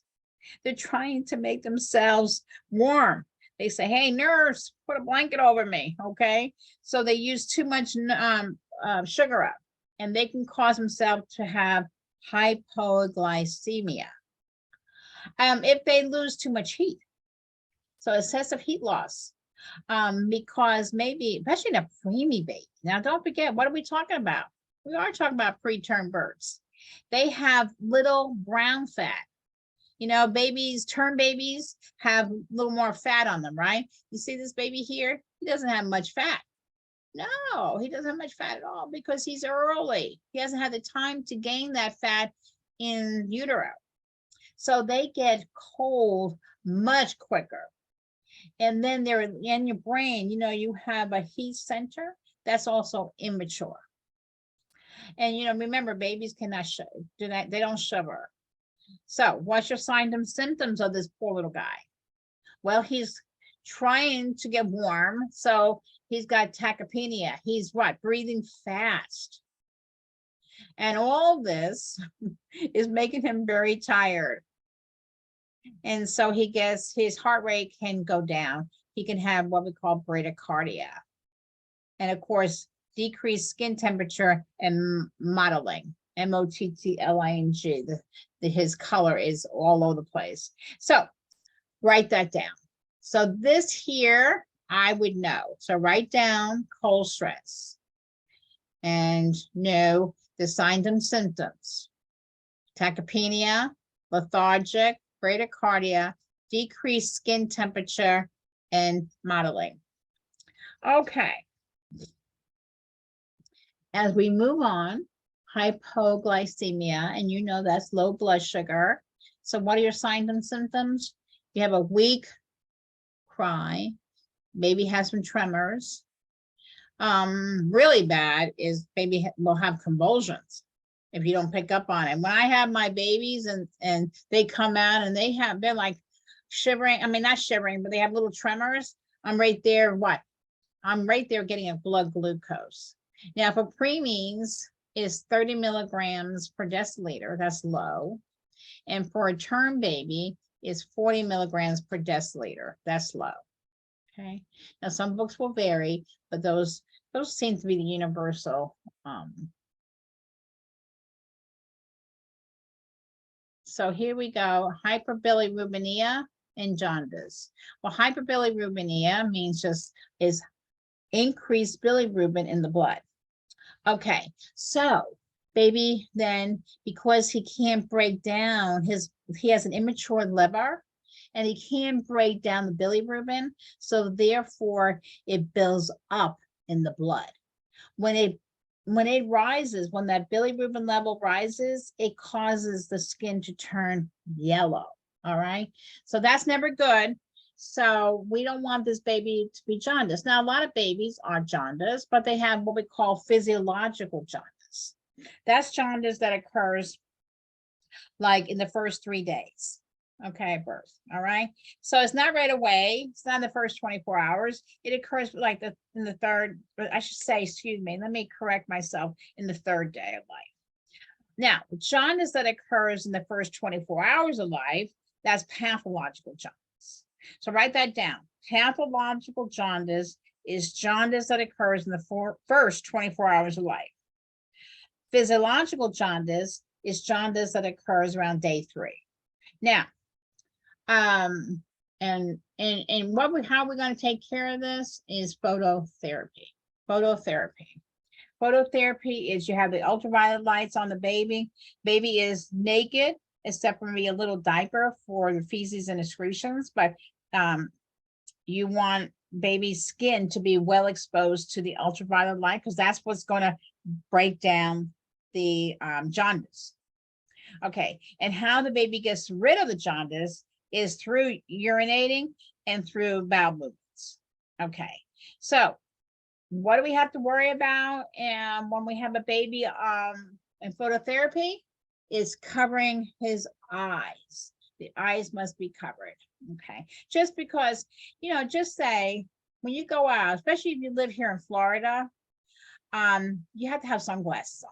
You can't be outside and look at a real sunny day, like hot summer day. You can't go out there and look at the sun with naked eyes because it ruins you see double sometimes actually. So you don't do that. Just the same thing as a baby under ultraviolet light. Those lights are bright and they're focusing down on the baby's body. So he can't be looking up and looking into the lights. No. So you got to cover his eyes. And so that's a chore too. But we have this like little fishnet stocking. So we have the eye patches around his eyes. We put this little stocking over so we can keep that in place. It's a chore because babies don't like it.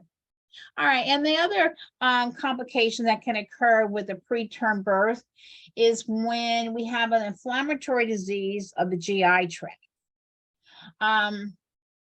What happens is that it's called necrotizing enterocolitis.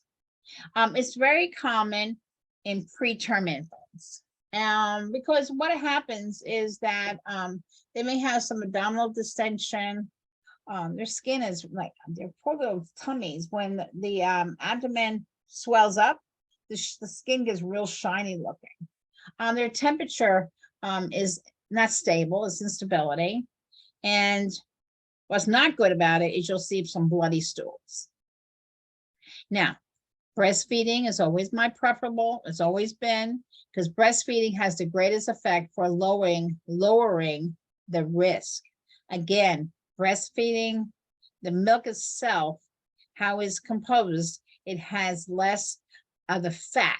that formula babies get. Okay. Now, whenever you do your heel stick, whenever you're going to do like for hypoglycemia, you got to get the blood. You always want to do a heel stick on the side of the foot.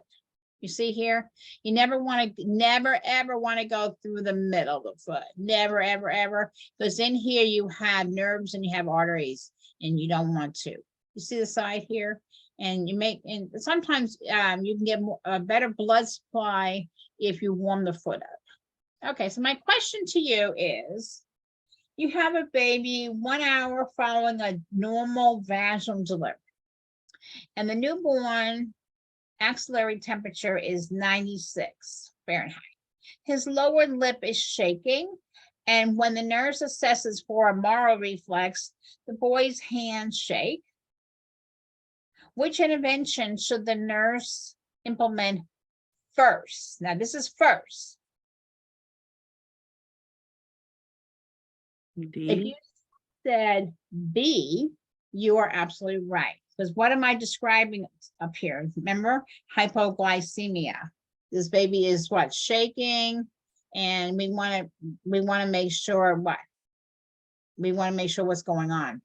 Okay, I'm thinking already, why is all this happening? And his lower lip is shaking. And so we want to go ahead and test for blood sugar. Okay. All righty.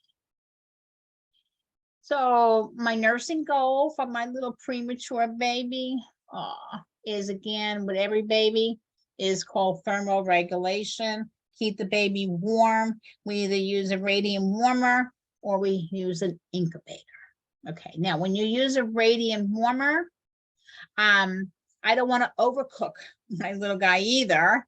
So I put like a temperature probe on, and I put on the right side of the body, on the abdomen, and right where actually the liver is, and I can hook that up to the radiant warmer, and it gives me his temperature. Then I know how he's okay. Kangaroo skin. Yeah, kangaroo is skin to skin here. Okay. This is so beautiful. And it keeps the baby warm too. It's also good for what? Bonding. And it's also good for this baby to grow.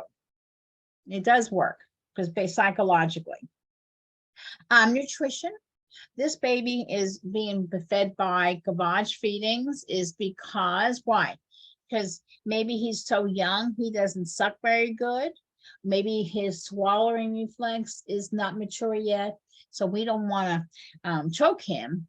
And so we need to get the feedings in. So mom will pump and the nurse will give it through the gavage feeding. The main thing is you must aspirate before giving another feeding. Okay, because when you aspirate, it means you just pull back on the syringe, and if you see that you're getting back the content from the prior feeding, that's never good. Okay, that means that the baby hasn't had time to digest, and so we want to go ahead and call the physician and let him know how many mLs I got back when I aspirated. Okay, and then always monitoring passage of meconium, and then positioning. I always want to position my baby to decrease respiratory effort and to promote drainage of secretions. You always see sometimes the head of the bed, their beds too, have a little elevation because you want to promote drainage of secretions. And we always, same as we do with any human being, is we change frequently, positions of babies. Babies don't lay in the same position for a long time because their skin will break down, especially these little preemie babies, because their skin is so thin, so thin. Okay, gonna head right into a post-term infant. The term is post-term. So what does that mean? That means that my baby is what? The pregnancy goes beyond 42 weeks. Okay. Problems that are associated with that is the placenta has a tendency to calcify and can start to dysfunction. Then you can run into uterine placenta insufficiency, which are demonstrated in late decelerations on the fetal heart monitor, and that's not good. Okay, so significant increase in fetal and neonatal mortality. Yes. I had patients that went beyond 42 weeks, even though I did non-stress tests on them twice a week to make sure the fetal was okay. What happens is that passed away. Okay, then you have fetal distress. You can have asphyxia. You run into a problem also, like any other babies too, but hypoglycemia. Now, these babies, you have cracked skin and peeling because they've used all their Vernex caseosa. These post-term babies, because they're beyond term, is they can have their first bowel movement in utero, and that can lead to a condition called meconium aspiration syndrome, where they breathe in the meconium, and it then, because they have aspiration, it goes right to their lungs and they damages their lungs. Never good. And then you have increased risk of birth injuries. Yeah, you could have more facial paralysis because they're using a forceps, or they can have a little more swelling on the head from the vacuum extractor. You could have shoulder dystocia at birth because they got big, and now they're big babies trying to get them out vaginally, and the head gets stuck, and then the physician has to break the clavicle and to release the anterior shoulder, and you can get your baby out. Never good. Okay, so I got a question for you. So if you're using the Ballard gestational age assessment tool, the nurse determines that a 15-minute-old infant has a gestational age of 42 weeks. Okay, so we know that's post-term. So based on that finding, which intervention is most appropriate for the nurse to implement? And I said, obtain. That's A. Hey, good. I didn't know who was here with me. Good. Okay, good. All right, we're almost done, so hang in there. We got a couple more. I want to go over hydrocephalus and spina bifida. Okay, so we got nursing care for hydrocephalus. These poor little guys, they are born with a lot of fluid inside their head. That's called cerebral spinal fluid. And you can see the picture here of this poor little guy, okay? And what you want to do is frequent head position changes to prevent skin breakdown. Yeah, it's a real heavy head, guys, you know? And because it's so heavy, the head must be supported at all times. And if you ever fell down and you have a big old bump on your head, you know, and it's quite swollen, and you can put ice on it, but you got a big heavy head, and you ever feel like it's real heavy, like you can't hold it up? Imagine a baby that has a real heavy head and they can't hold their own head, the normal head up. Now they got all this weight in their head. So the nurse has to be alert to this, and she must support the head at all times. You probably see that again. Highlight that. And then we also, when you're doing your vital signs on these babies, you're always going to measure the head circumference. Okay.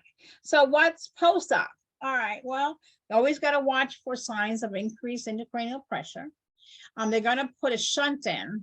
And they put a shunt in from the ventricle, and it comes down, and comes around the ear, comes down, and it's going to go into the well, here, this is a hydrocephalus baby.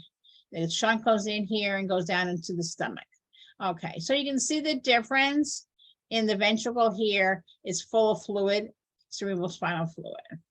All right, so positioning. Highlight semifallars, because semifallars promotes drainage from the ventricles. See, this baby here is in a semifallar position, and what that does, see, it promotes, because your shunt is going to be here, and it promotes drainage coming down. and you want to keep this, the shunt pump is like a little pump on it, and the doctor will set the orders for how many times that shunt needs to be pumped. Now, parents have to be taught that too. So when they go home, is it kind of scary for the patient, mommy and daddy? Yeah, it is. Now, you always want to assess for pain control, and then teaching signs and symptoms, especially when they get older, but headaches, lethargic, and changes in level of consciousness. When you have a change in your LOC, you know something's not just right. Okay, so that needs to be taught to the parents also. It is scary to have a child with hydrocephalus. It's an open neural tube defect that didn't close during the fetal development time. So that's hydrocephalus. I pointed out the things I want you to remember.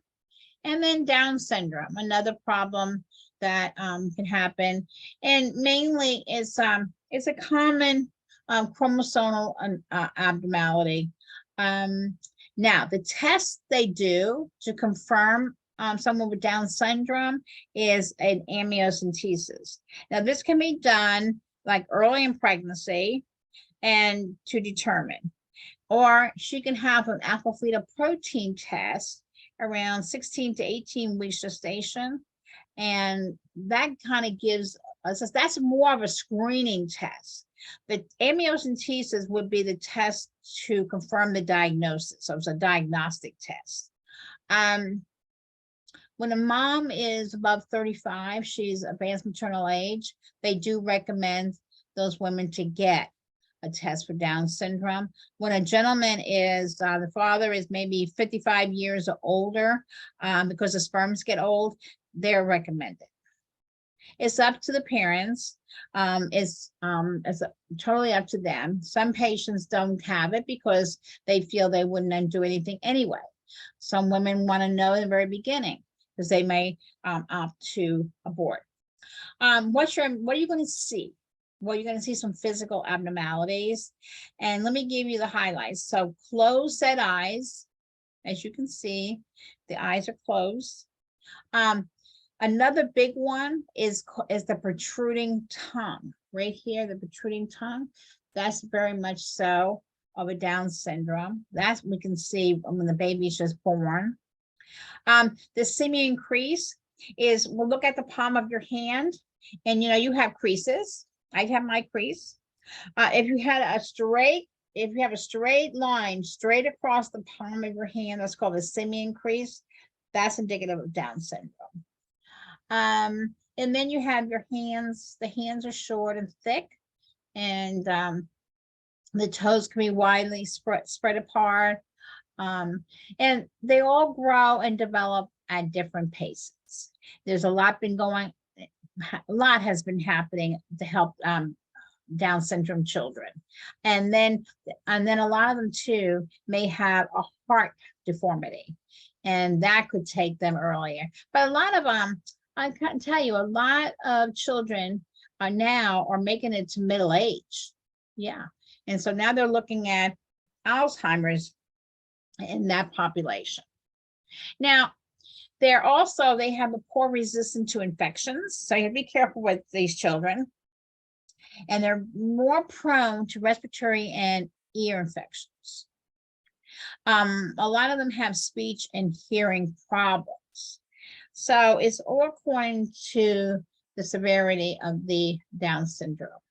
So if I was to ask you, which of the following assessment findings would lead the nurse to suspect a Down syndrome in an infant? Which one would you say? B, the crease. Yeah, right, the palmar crease. Good. Okay. All right. You can see how these questions could be asked. Okay.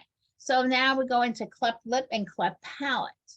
All right. So on the upper lip, as you can see here, you have an opening, and that's they call that a fissure in the opening. Now, some are caused by hereditary and others are environmental.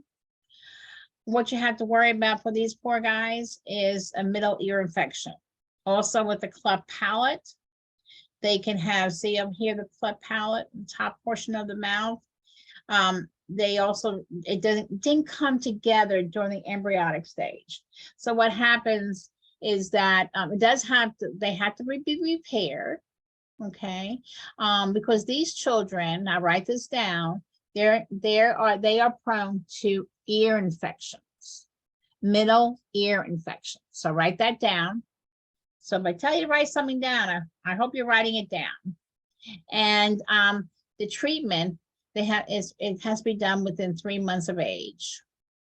Now, what do you think about cleft lip and cleft palate? You have to make sure that they get adequate nutrition.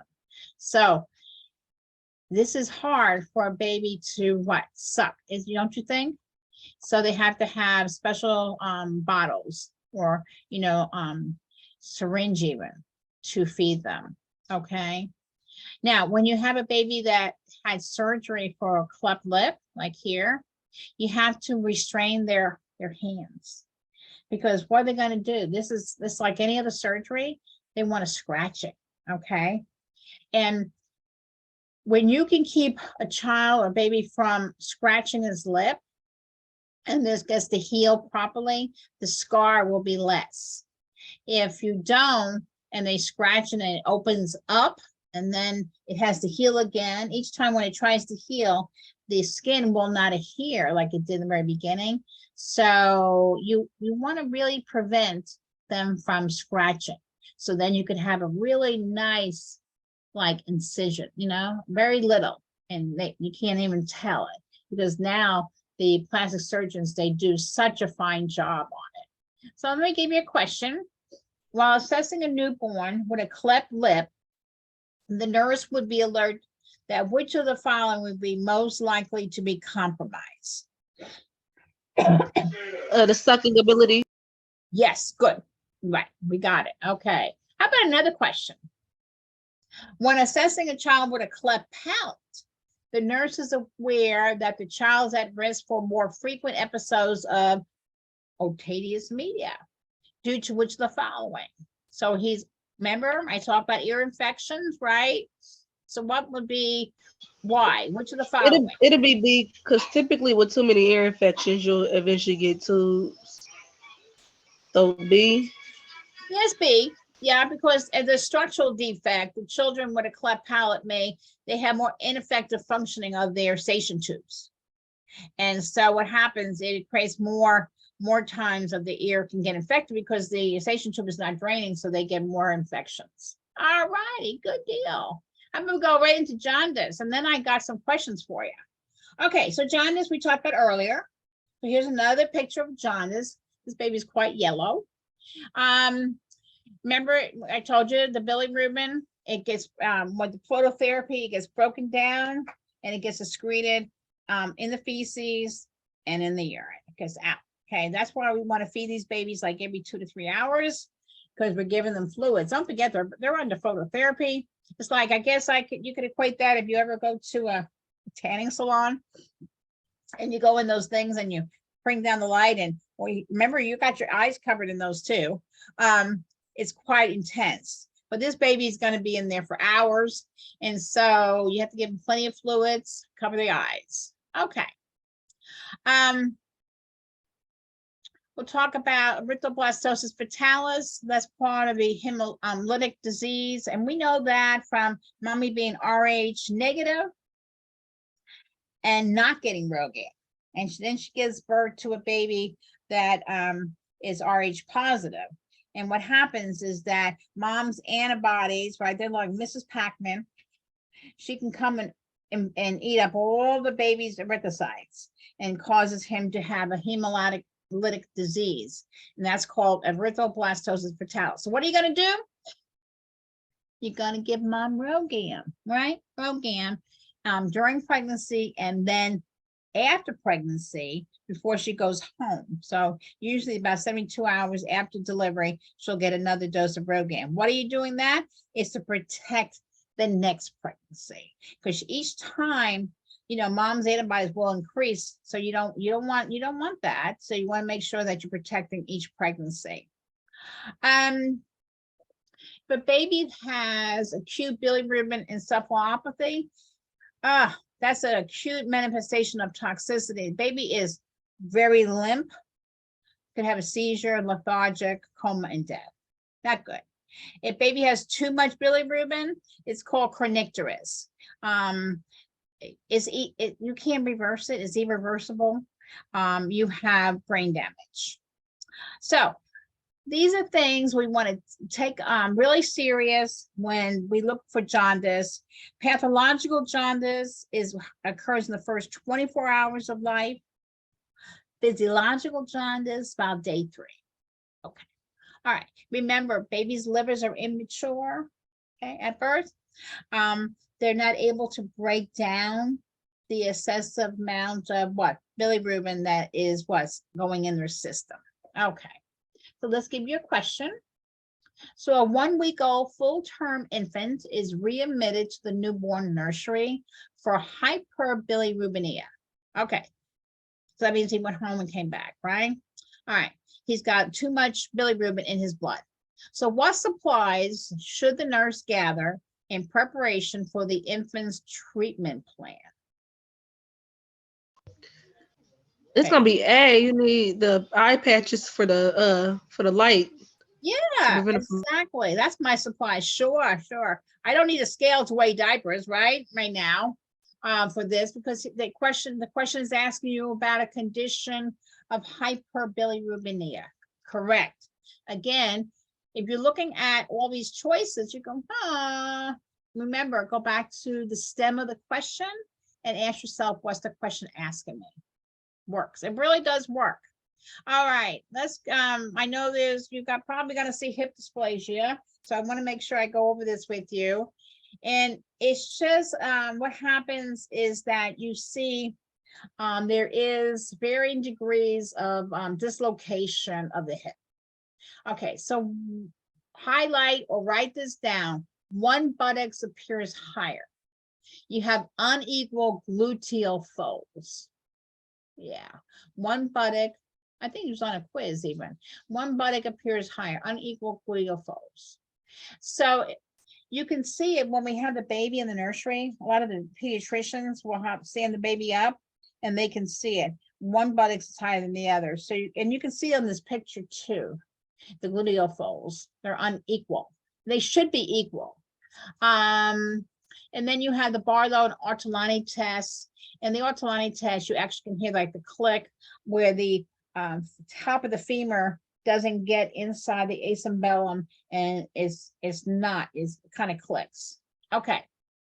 What do you want to do? You want to maintain in constant flexion and ABDUCT, abduction for 4 to 6 weeks. Okay. It's hard. You keep the head of the femur, you're trying to keep the head of the femur within the hip socket. They might have to have surgery. Yeah. But what happens is that it is picked up, and it happens to breaches and all kinds of different presentation that the neonate gets into himself in utero. Clubfoot. Okay, so it's a very common deformity.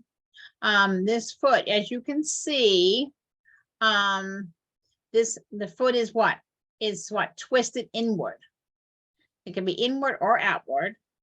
And here's a normal foot. Now, do you think this can happen with a breech baby? Yeah, they put their feet in all different types of concoctions in there. So yeah, it can happen. So how are you going to treat them? We treat them with splinting or casting, some stretching, but they can, it takes a lot of, if they have surgery, it takes quite a few surgeries to get the foot to look more normal for the child to walk. But I know my girlfriend had a baby and a while back, and she had a baby with congenital clubfoot, and the baby today is doing very well. I mean, very well. So yeah, it's gonna take time, and you have to give some emotional support. And whenever you have a baby in a cast, you have to worry about skin breakdown. Okay, let's move right along, and let's take care of this baby with spina bifida. And here's a baby that has a protruding little sac or cysta on the outside. Okay, so what you want to do is nursing is you want to make sure if you have a baby like this that you can protect that sac. Okay, and because then maybe you can have surgery and to help put it back in to fix it, but you have to protect it. And once a baby comes out, then the air will dry it out. So you want to cover the sac. Write this down.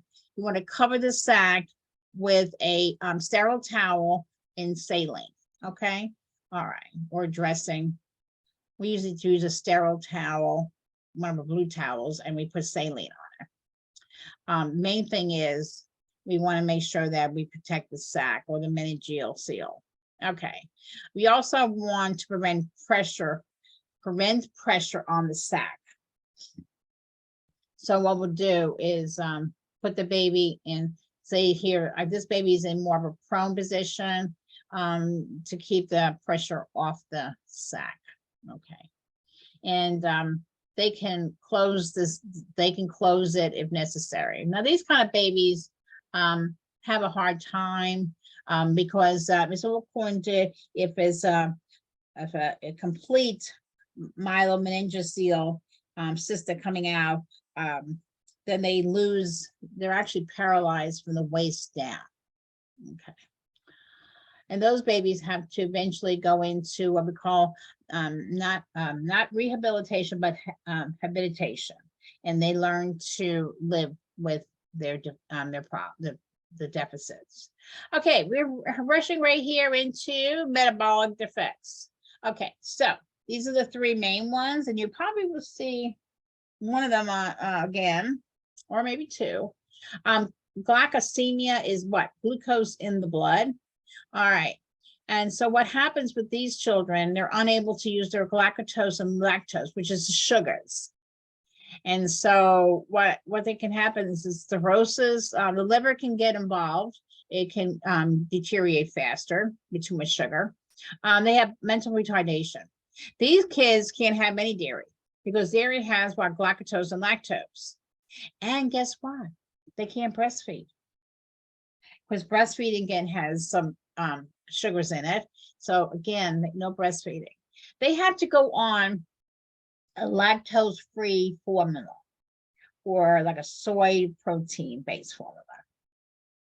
It's hard. There's no doubt about it. It's hard.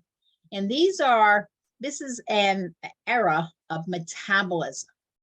Now, it probably involves a genetic defect, and it doesn't show up till after birth. And these are the signs that the baby will show. Lethargic. Babies who are sick, guys, they're always a poor feeder. And they're hypotonia. And like with the maple syrup urine disease, this is a real serious one. That one has they have an odor of their body or urine, and it's what we call sweet smelling aroma. And what happens is that you can smell it, and it shouldn't be like sweet smelling aroma. And so how you're going to treat that is with hydration or dialysis. It can be it can cause acidosis and even death. And these kids also have tachypnea and they have vomiting. Now, yeah, maple syrup. So I want you to write that down. Maple syrup urine disease is sweet smelling aroma of the urine. And so that's how you can pick it up. It can be an infection is life-threatening to these kids. They're more prone. PKU. Okay, so PKU, what happens is on these children, they're not able to break down phenolphthalein. Now you ingest protein, and when protein breaks down, it breaks down into phenolphthalein. So these kids cannot have protein. It's a lifelong problem. They can do very well, but they have to avoid protein.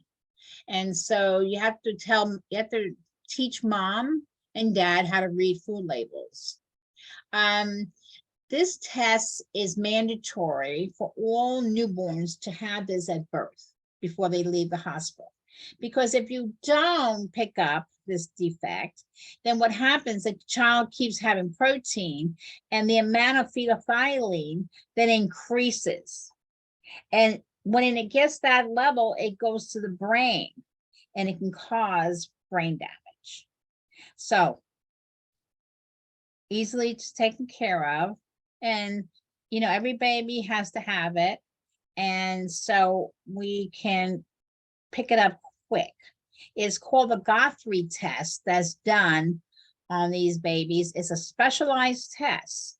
And you may have seen it in the hospital where you have to put a sample of the baby's blood into these little circles. And it cannot be outside the circle, believe me. It has to be precisely inside the circle. And we do that on every infant.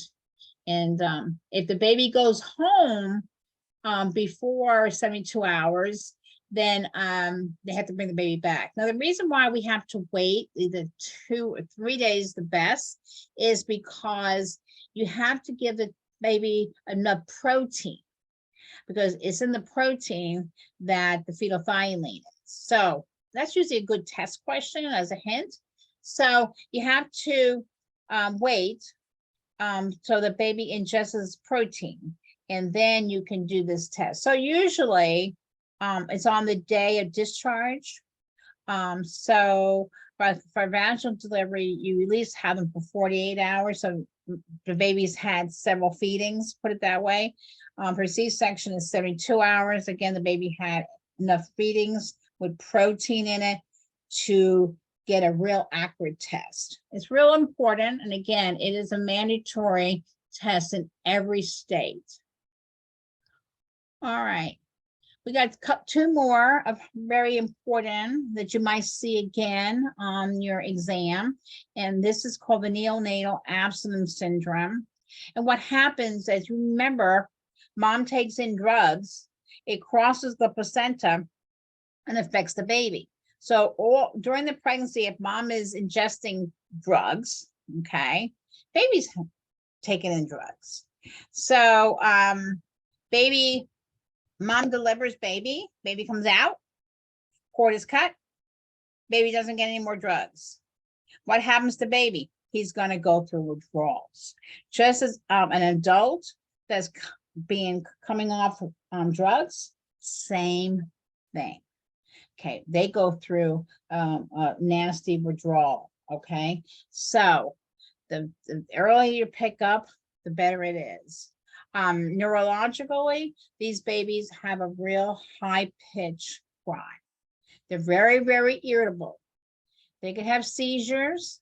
They have tremors. Now put this down. They have notable yawning. Highlight that, write it down.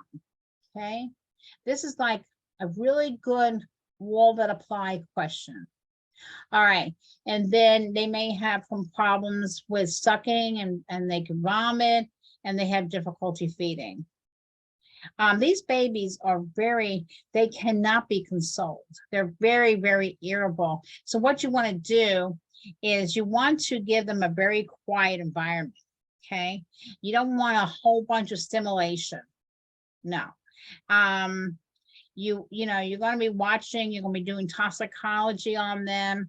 You want to maybe wrap them up tight. As you can see my little picture here, it shows you that I'm swaddling, snuggle. I know from my own time in the nursery with babies like this, they don't like to be rocked a lot because you're stimulating them. And you do want to, you feel like you want to rock them to help them. But again, that's increasing the stimuli and you want to decrease it. That's why it's so sad to see these babies when they come out and their skin temperature isn't stable, everything. Okay, they have diaphoresis, they have tachypnea, that means they're breathing really, really, really fast, greater than 60, and their skin is all mottling, you know, it has an unusual like color to it. Okay, so that is called NAS. And here's my little baby that has the macrosomic baby. This macrosomic baby, we want to keep moms. Moms are diabetic. We want to keep them in a balanced glycemic status. That's for the baby's well-being and mom's well-being. These babies are large for the gestational age, and they're usually like, your textbooks will say like 8.8 pounds and above. These babies can come out as big as 12 pounds, 13 pounds. Hopefully they're coming out by C-section. Because if they don't, they're at risk for birth injuries. These are the babies that have the shoulder dystocia. And you may have to do a fourth degree episiotomy, and then it still don't come out. You have to break their clavicle. They're at high risk for hypoglycemia. Now, when they're in utero, they have a high sugar because they're getting fed by mom. Mom is feeding the baby what? The sugar, right? Because she's a diabetic. And she's not under control. When these babies are born, the cord is cut.